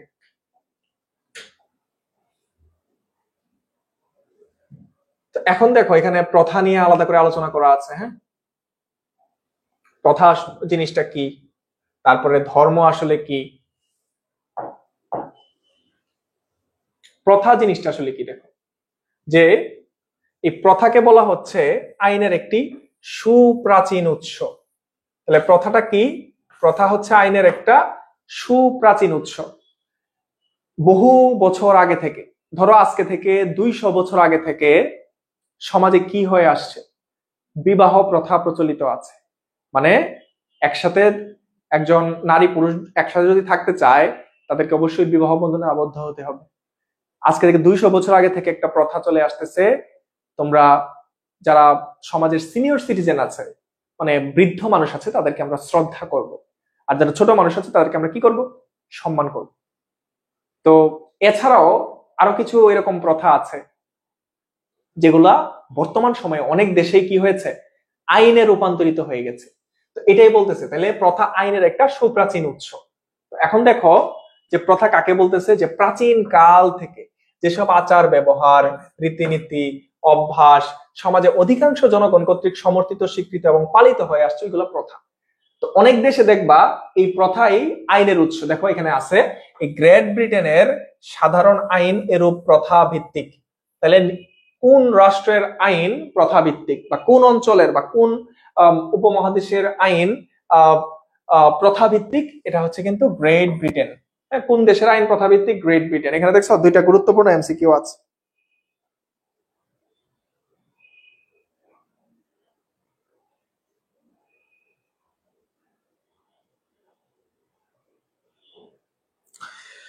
ওকে, তাহলে এখানে খেয়াল করছো যে আইনের উৎস তোমার প্রথা হইতে পারে, প্রথা আইনের উৎস হইতে পারে। এর এই জায়গাগুলোতে তুমি এমসিকিউ পেয়ে যাবা, এখানে তুমি এমসিকিউ পেয়ে যাবা। একইভাবে দেখো ধর্ম, ধর্ম আইনের উৎস। অনেক দেশের ধর্মীয় আইন কানুন থেকে, যেমন দেখো মুসলিম আইন প্রধানত কুরআন ও সুন্নাহর উপর নির্ভরশীল। হ্যাঁ, বাংলাদেশের অনেক মুসলিম আইন কি কুরআন সুন্নাহ থেকে এসেছে। হ্যাঁ, তো এই ধর্মও কিন্তু আইনের উৎস। এভাবে এই সবগুলা জিনিস তুমি পড়ে নিতে হবে। তারপরে এই বিচারকের রায় আইনের উৎস হইতে পারে। বিজ্ঞানসম্মত আলোচনা, হ্যাঁ, এখানে দেখবা গুরুত্বপূর্ণ এমসিকিউ আছে। অনেক বিজ্ঞানসম্মত আলোচনা, যে মানুষের আচরণ এরকম হওয়া উচিত, এই কাজটা করলে এই ধরনের শাস্তি বা এই ধরনের রীতি প্রবর্তন করা উচিত, এগুলোও কিন্তু আইনের উৎস হয়ে যায়। হ্যাঁ, আইন পরিষদ কোনটা বলতো? আইন পরিষদ হচ্ছে কোনটা? জাতীয় সংসদ। বাংলাদেশের সংসদে কি হয়? নতুন নতুন আইন তৈরি করে না? বাংলাদেশের সংসদে নতুন নতুন আইন তৈরি হয়, তাই না? তো এই সংসদও একটা কি আইনের উৎস। এই আইনের উৎসগুলো তোমাদের একটু পড়তে হবে। তারপরে দেখো যে আইনের অনেক শ্রেণী বিভাগ আছে। সরকারি আইন আছে, বেসরকারি বা ব্যক্তিগত আইন আছে, আর কি আছে? এই মেইনলি হচ্ছে এখানে আইনের উৎসটাকে দুই ভাগে ভাগ করছে। এটা কিন্তু দেখবা এমসিকিউর জন্য ইম্পর্টেন্ট। আইন প্রধানত দুই ভাগে ভাগ করছে, একটা হচ্ছে জাতীয় আইন এবং আরেকটা হচ্ছে আন্তর্জাতিক আইন। তো এই জাতীয় আইনকে হচ্ছে আবার দুই ভাগে ভাগ করছে, একটা হচ্ছে তোমার সরকারি আইন, আরেকটা হচ্ছে বেসরকারি বা ব্যক্তিগত আইন। এখন আবার সরকারি আইনকে আবার কয় ভাগে ভাগ করছে? তিন ভাগে ভাগ করছে। শাসনতান্ত্রিক আইন, শাসন সংক্রান্ত আইন, আরেকটা হচ্ছে ফৌজদারি আইন। এই যে শ্রেণী বিভাগ, এগুলো থেকে দেখবা যে এমসিকিউ আছে, এগুলো থেকেও এমসিকিউ আসবে অনেকগুলা। তো শ্রেণী বিভাগের চার্টটা একটু দেখো। এই চার্টটা যদি ভালো করে পড়ো, তাহলে এখান থেকে এমসিকিউ আনসার করা তোমার জন্য সহজ হবে। এই চারটা যদি পড়ো, দেখো আধুনিক রাজনৈতিক আইন কয় ধরনের? প্রধানত দুই ধরনের, একটা হচ্ছে জাতীয় আর আন্তর্জাতিক। আন্তর্জাতিকের মধ্যে কি আছে? ব্যক্তি কেন্দ্রিক, সরকারি আন্তর্জাতিক আইন। সরকারি আন্তর্জাতিক আইনের ভিতরে আবার এই তিনটা আছে। আবার এদিকে দেখো যে জাতীয় আইন কয় ধরনের? দুই ধরনের, সরকারি আইন, বেসরকারি আইন। সরকারি আইনের ভিতরে আছে এইগুলা, আর শাসনতান্ত্রিক আইনের ভিতরে দেখা আছে লিখিত এবং অলিখিত। এই চারটা পড়লে তোমাদের এমসিকিউ কি হবে? ইজি হয়ে যাবে। হ্যাঁ, এরকম আসবে যে জাতীয় আইন কয় ধরনের, বা আসবে যে সরকারি আইন কয় ধরনের, বা শাসনতান্ত্রিক আইন আবার কয় ধরনের। তো এই আইন কত ধরনের, কি কি, এগুলো আমাকে একটু জানতে হবে।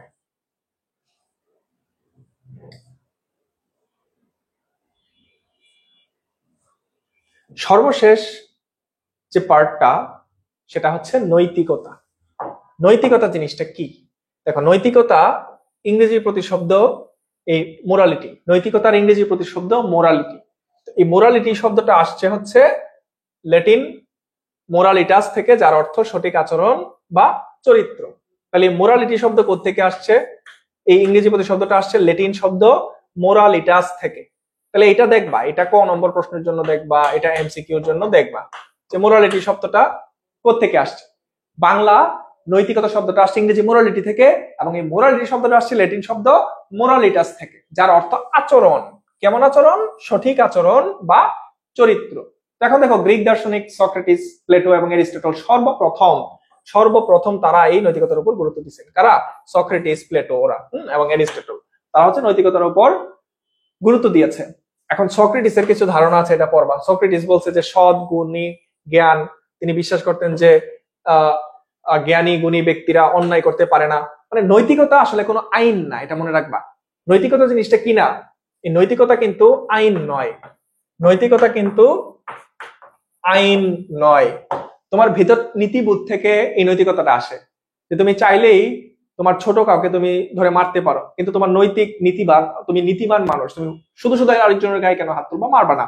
তুমি নীতিবান মানুষ, তুমি হচ্ছে ধরো ট্রেনে যাত্রা করছো, সরকারি ট্রেনে যাত্রা করছো, তুমি টিকিট ক্রয় করো নাই, তাহলে কি হচ্ছে? তুমি অনৈতিক কাজ করে ফেললা না? এটা অবশ্য যদিও অপরাধ, কিন্তু আপাত দৃষ্টিতে চিন্তা করলে এটা অনৈতিক কাজ। কিন্তু তুমি নৈতিকতা বোধ থেকে কি করবা? সরকারকে সাহায্য করার জন্য তুমি অবশ্যই টিকিট ক্রয় করবা। একইভাবে ধরো, বড়দের শ্রদ্ধা করার কথা আমি প্রায়ই বলি, বা হচ্ছে তুমি সঠিক ব্যক্তিকে ভোট দিবা, এটা কোত্থেকে দিবা? নিজের নৈতিকতা থেকে। তুমি যদি নৈতিক না হও, তাহলে তোমাকে এটা শাস্তি প্রদান করতে পারবে না রাষ্ট্র। তখন তুমি সমাজে খারাপ মানুষ হিসেবে প্রতীয়মান হবা। ঠিক আছে? এই কনসেপ্ট গুলা হচ্ছে মেইনলি, মানে এই কনসেপ্টটা হচ্ছে মেইনলি নৈতিকতা। দেখো, আইন এবং নৈতিকতার মধ্যে পার্থক্য আছে, যেটা আমি একটু আগেই বলতেছিলাম, যে পরিধি ও বিষয়বস্তুগত পার্থক্য, নির্দিষ্টতা ও স্পষ্টতা সম্পর্কিত পার্থক্য, উচিত অনুচিতের মানদণ্ডের দিক থেকে পার্থক্য। তাহলে আইন নৈতিকতার পার্থক্য কি? আইন না মানলে শাস্তি পেতে হয়, তুমি অনৈতিক হলে তোমার কোনো শাস্তি নেই। আইন অনেক বেশি প্রশস্ত একটা ধারণা, কিন্তু নৈতিকতার ধারণাটা ছোট, যে তুমি তোমার মধ্যে নীতিবান, তোমার মধ্যে নীতিশীলতা আছে কিনা, তুমি নীতিবান কিনা, ওইটা। একইভাবে তোমার আইন যেমন মানুষের উপর প্রয়োগ করা যায়, নৈতিকতা আরেকটা মানুষের উপর কি করা যায় না? প্রয়োগ করা যায় না। এগুলো হচ্ছে আইন এবং নৈতিকতার মধ্যে মেজর পার্থক্য। সর্বশেষ হচ্ছে স্বাধীনতা। এই স্বাধীনতা শব্দটা আসছে ল্যাটিন শব্দ লিবার থেকে। ঠিক আছে? এই যে স্বাধীনতার ইংরেজি প্রতিশব্দ হচ্ছে লিবার্টি, আর এই লিবার্টি শব্দটা আসছে ল্যাটিন শব্দ লিবার থেকে। তো এই যে ধারণাগুলা, এগুলা ক এবং এমসিকিউর জন্য খুব ভালো করে পড়বা। এগুলা কোন শব্দটা কোত্থেকে আসছে, কোন শব্দটা কি থেকে আসছে, এটা ভালো করে পড়বা। এই লিবারের মানে কি? ফ্রি বা স্বাধীন। হ্যাঁ, তো শাব্দিক অর্থে মানুষের ইচ্ছা অনুযায়ী কিছু করা বা বলার ক্ষমতাকে স্বাধীনতা বলে। স্বাধীনতা মানে কি? ধরো তুমি একজন স্বাধীন মানুষ, তুমি যা ইচ্ছা তাই তোমার মতামত প্রকাশ করতে পারবা, তোমার ফ্রিডম অফ স্পিচ থাকবে, তোমার ফ্রিডম অফ অ্যাকশন থাকবে, তুমি যে কোনো কাজ যেটা চাও করতে পারো, এবং এমন কাজ করতে হবে যেটা আরেকজনের ক্ষতি তুমি করবা না। আরেকজনের ক্ষতি না করে নিজের ইচ্ছা অনুযায়ী যে কোনো কাজ করা এবং নিজের মত প্রকাশ করাটাকে কি বলতেছি আমরা? স্বাধীনতা বলতেছি। তো এখানে দেখবা যে স্বাধীনতার অনেক রূপ আছে। হ্যাঁ, ব্যক্তি স্বাধীনতা, সামাজিক স্বাধীনতা, আইনগত, অর্থনৈতিক। অর্থনৈতিক স্বাধীনতা মানে তোমার কাছে টাকা আছে, তুমি যে কোনো দিক দিয়ে টাকাটা খরচ করতে পারবা। ব্যক্তি স্বাধীনতা, তুমি ব্যক্তিগতভাবে যে কোনো জায়গায় তুমি যেতে পারবা, যে কোনো কাজ তুমি করতে পারবা। একইভাবে দেখো সামাজিক স্বাধীনতা, সমাজে তুমি স্বাধীনভাবে বসবাস করবা, কেউ তোমাকে এক ঘরে করে রাখবে না উইদাউট এনি রিজন, তাই না? তো একইভাবে তোমার আইনগত স্বাধীনতা, এরকম অনেক ধরনের স্বাধীনতা আছে। এখানে স্বাধীনতা চার্টটা তুমি দেখলে বুঝতে পারবা। যে ব্যক্তি স্বাধীনতা আইনগত, রাজনৈতিক, জাতীয়, সামাজিক, অর্থনৈতিক। এখন একটা বিষয় হচ্ছে, দেখো স্বাধীনতার রক্ষা কবচ, এটা একটু গুরুত্বপূর্ণ। হ্যাঁ, যে কোন জিনিসগুলা এই স্বাধীনতাটাকে রক্ষা করে, সমাজের কোন জিনিসগুলো স্বাধীনতাকে রক্ষা করে। স্বাধীনতার একটা প্রধান রক্ষা কবচই হচ্ছে আইন, মনে রাখবা। স্বাধীনতার একটা প্রধান রক্ষা কবচই হচ্ছে কি? আইন।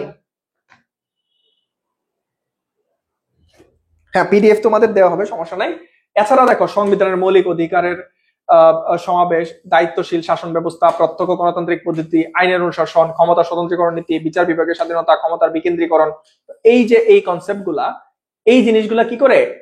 একটা দেশের মানুষের স্বাধীনতাগুলোকে রক্ষা করে। এগুলো হচ্ছে কি? স্বাধীনতার রক্ষা কবচ। তো এখানে আরো অনেকগুলো আছে, এগুলো তোমরা পড়ে নিবা। আইন ও স্বাধীনতার সম্পর্ক আছে, এটা পড়ে নিবা। আচ্ছা, এখানে সর্বশেষ আরেকটা কনসেপ্ট যেটা, সেটা হচ্ছে সাম্য। এটাতে আমরা আসি। সাম্য জিনিসটা কি? এই যে আমরা বলছি না যে বৈষম্য বিরোধী ছাত্র আন্দোলন কিছুদিন আন্দোলন করছে, কিসের জন্য? সাম্যের জন্য আন্দোলন করেছে, কোনো ধরনের বৈষম্য যেন না থাকে। সাম্য মানে হচ্ছে ইকুয়ালিটি, সবাই যেন সমান থাকে। স্বাভাবিক সাম্য, সামাজিক সাম্য, সমাজে কেউ মানে কাউকে বেশি সুবিধা দেওয়া, কাউকে কম সুবিধা দেওয়া, এই ধরনের জিনিস যেন না হয়। রাজনৈতিক সাম্য, কোন একটা রাজনৈতিক দল অতিরিক্ত সুবিধা পাবে বা অতিরিক্ত তোমার আগ্রহ পাবে, আর একটা রাজনৈতিক দলকে তুমি দাবায় রাখবে, এরকম হবে না। মানে সবার মধ্যে কি থাকতে হবে? ইকুইটি থাকতে হবে, সমতা থাকতে হবে। ওই সমতা থেকেই সাম্যের ধারণাটা আসছে। তো এখানে এই ছকটা দেখলে বুঝতে পারবা যে কত ধরনের সাম্য নিয়ে এখানে আলোচনা করা আছে। একইভাবে দেখো, এই যে সাম্যের এই শ্রেণীবিভাগটা দেওয়া আছে, রাজনৈতিক সাম্য, পলিটিক্যাল ইকুয়ালিটি, ইকোনমিক ইকুয়ালিটি, অর্থনৈতিক সাম্য আছে। অর্থনৈতিক দিক থেকে মানে অনেক সময় হয় কি, দেখো না, আমাদের দেশে যারা অর্থনৈতিক ভাবে অনেক বেশি বিত্তশীল, তাদেরকে কি করা হয়? সমাজে এক দৃষ্টিতে দেখা হয়। আবার অর্থনৈতিক ভাবে যাদের একটু বিত্ত সম্পদ কম, তাদেরকে অন্য দৃষ্টিতে দেখা হয়। কিন্তু কম ধনী ব্যক্তি এবং দরিদ্র ব্যক্তি, দুইজনের মধ্যে কি থাকতে হবে? এখন দরিদ্র ব্যক্তি দেখা গেল যে আইনের শাসনে সুশাসন পাচ্ছে না, দরিদ্র ব্যক্তির জন্য এক আইন, ধনী ব্যক্তির জন্য আরেক আইন, এরকম হবে না। অর্থনৈতিক ভাবে যে কোনো পরিস্থিতির লোক হোক, সবার যেন কি হয়? একটা সমতা ভিত্তিক সমাজে বসবাস করতে পারে। মানে গরিব এবং ধনী সবার মধ্যে কি থাকবে? ইকুয়ালিটি থাকবে, মনে রাখবা, ইকুয়ালিটি। নাগরিক সাম্য, ব্যক্তিগত সাম্য। একজন নাগরিক হিসেবে তোমার যেমন প্রত্যেকটা নাগরিক সমান রাষ্ট্রের দৃষ্টিতে, একইভাবে ব্যক্তি হিসেবেও সমাজে প্রত্যেকটা ব্যক্তি কি সমান। মেইনলি এই হচ্ছে সাম্য। তো এখন আসো, তোমার এই তো গেল পিডিএফ। এখন এই যে আমরা স্বাধীনতা, সাম্য, নৈতিকতা, মূল্যবোধ নিয়ে আলোচনা করেছি, এগুলা থেকে কি ধরনের প্রশ্ন তোমাদের পরীক্ষায় আসতে পারে? এখানে দেখবা যে বিস্তারিত সব দেওয়া আছে। এই পিডিএফ তোমরা কালেক্ট করে নিবা।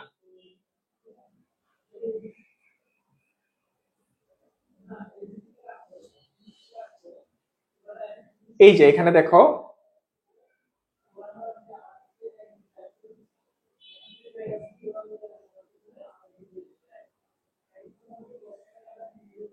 মূল্যবোধ, আইন, স্বাধীনতা, সাম্য, এই কনসেপ্টগুলা থেকে, এগুলা থেকে বিভিন্ন বোর্ডে কি ধরনের প্রশ্ন আসতে পারে দেখছো? কি ধরনের প্রশ্ন আসতে পারে, এই অধ্যায় থেকে কি টাইপের প্রশ্ন আসতে পারে, তোমরা এখান থেকে প্র্যাকটিস করে নিবা। যেমন দেখো, এই যে ল্যাগ, এই ল্যাগ শব্দের আবিধানিক অর্থ কোনটা? ল। এই যে আমরা একটু আগে পড়ে আসলাম না, ল্যাগ শব্দের আবিধানিক অর্থ কোনটা? ল বা আইন। খেয়াল করছো যে অর্থনৈতিক সাম্য বলতে কি বোঝায়? একটু আগে আমি অর্থনৈতিক সাম্যের কথা বলতেছিলাম। অর্থনৈতিকভাবে যারা বিত্তশালী বা অর্থনৈতিকভাবে যারা প্রিভিলেজ, সুবিধা সংবলিত, তারা সমাজে অতিরিক্ত সুবিধা পাবে। আর যারা ধরো অর্থনৈতিকভাবে নিম্নবিত্ত বা দরিদ্র মানুষ, তারা কি আরেকভাবে সমাজে মূল্যায়িত হবে? বা রাষ্ট্র কি দুইজনকে দুইভাবে মূল্যায়ন করবেন? না। অর্থনৈতিক সাম্য হচ্ছে অর্থনৈতিক সুযোগ সুবিধার দিক থেকে দরিদ্র, ধনী, তারপরে যে কোনো ধর্মের, যে কোনো বর্ণের মানুষ কি পাবে? সমান সুযোগ সুবিধা পাবে, সেটাকে আমরা অর্থনৈতিক সাম্য বলবো। তারপরে দেখো, উদ্দীপকে জনাব নাবিল্লা হকের বক্তব্যে কোন ধরনের মূল্যবোধের ইঙ্গিত পাওয়া যায় ব্যাখ্যা করো। আমরা অনেক ধরনের মূল্যবোধ নিয়ে পড়েছি। দেখো নাবিলা কি বলতেছেন, উনি একজন বিশ্ববিদ্যালয়ের শিক্ষক হিসেবে যোগদান করেছেন। তিনি তার শিক্ষার্থীদের উদ্দেশ্যে বলেন যে তোমরা মা বাবা ও শিক্ষকদের উপদেশ মেনে চলবে, ন্যায় অন্যায় বোধে জাগ্রত রাখবে, ভবিষ্যতে আলোকিত মানুষ হয়ে অসহায় দুস্থ বিপদগ্রস্ত মানুষের পাশে দাঁড়াবে, জ্ঞানের চর্চা করবে, তাহলে জীবনে কি হইতে পারবা, সফল হইতে পারবা। তাহলে এখানে বলছে যে উদ্দীপকে জনাব নাবিলা হকের বক্তব্যে কোন ধরনের মূল্যবোধ। আমরা অনেক ধরনের মূল্যবোধ নিয়ে আলোচনা করেছি না? সামাজিক মূল্যবোধ, রাজনৈতিক মূল্যবোধ, অর্থনৈতিক মূল্যবোধ। বলো তো এটা কোন ধরনের মূল্যবোধ হবে? আনসার করো তো।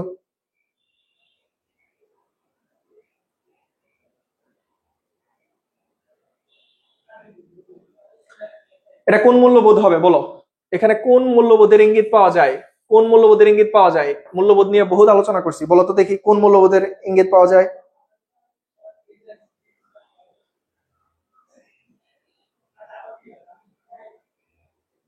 বলো কোন মূল্যবোধের ইঙ্গিত এখানে পাওয়া যায়, কেউ কি পারবা? আচ্ছা এলিসন ইউএক্স, চমৎকার। আচ্ছা নিজুম রাত, কি নৈতিক মূল্যবোধ?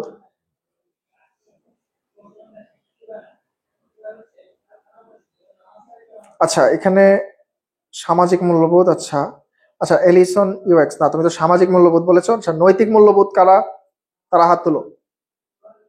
নৈতিক মূল্যবোধ, ঠিক আছে, এটা হবে নৈতিক মূল্যবোধ, সামাজিক না এলিসন, নৈতিক মূল্যবোধ হবে, ঠিক আছে। কারণ এখানে কি বলছে যে তোমরা মা বাবার উপদেশ মেনে চলা, এটা তোমার নিজের নীতি থেকে আসবে, তাই না? তারপরে অসহায় মানুষকে সাহায্য করে নীতি থেকে আসবে, এটা একটা সামাজিক মূল্য, নৈতিক মূল্যবোধ, রাইট, নৈতিক মূল্যবোধ।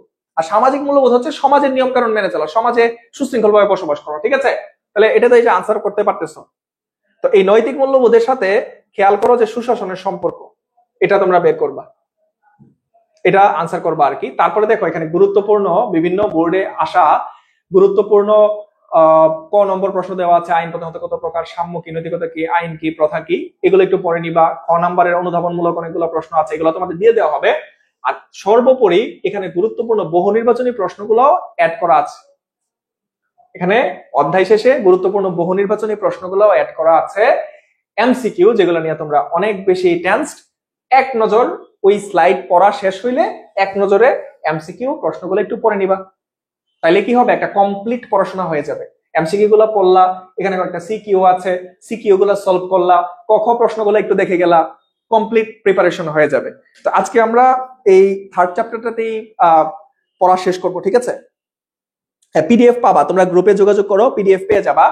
আজকে অলরেডি 10টা বেজে গেছে, এর আগে আমি ইকোনমিক্স ক্লাস নিয়েছি, যারা ইকোনমিক্স এবং সিভিক্স দুইটাই আছে তাদের জন্য অনেক প্রেশার হয়ে যাবে। তো এই পিডিএফ গুলো আমরা কালেক্ট করে ফেলবা, পিডিএফ পেয়ে যাবা, গ্রুপে যোগাযোগ করো, পেজে যোগাযোগ করো ইনশাল্লাহ। তো আমরা আগামী ক্লাসে আরেকটা গুরুত্বপূর্ণ অধ্যায় নিয়ে আলোচনা করব, পঞ্চম অধ্যায়। তো সেই পর্যন্ত তোমরা সবাই ভালো থেকো, সুস্থ থেকো, আল্লাহ হাফেজ।